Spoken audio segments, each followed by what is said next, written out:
It really is a revolting dilemma that the U.S. government puts our military veterans in. And no better time to point it out than during this last week when we observed the Veterans Day holiday. As it stands, doctors in the VA hospital system are forbidden from providing the paperwork that's necessary for military veterans to get access to medical cannabis.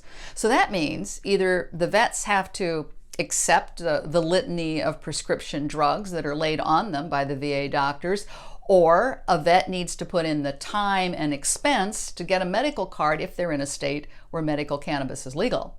And that gets pricey.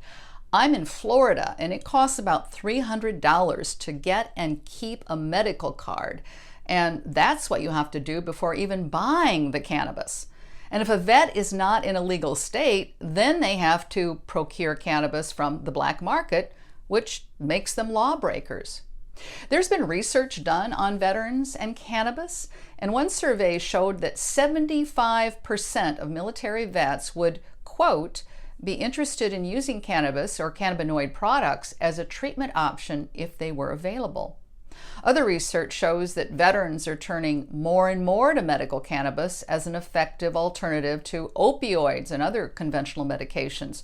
One review reported a greater than 75% reduction in PTSD, post-traumatic stress disorder symptoms, following treatment with cannabis. A survey by the American Legion showed that nearly 1 in 4 vets self-reported using cannabis to alleviate a medical or physical condition. In order for vets to get their cannabis medicine at no cost through the VA healthcare system, cannabis has to be legalized at the federal level. And until that happens, the hands of VA doctors are tied, even those docs who are sympathetic to the plight of veterans who want cannabis instead of pharmaceuticals.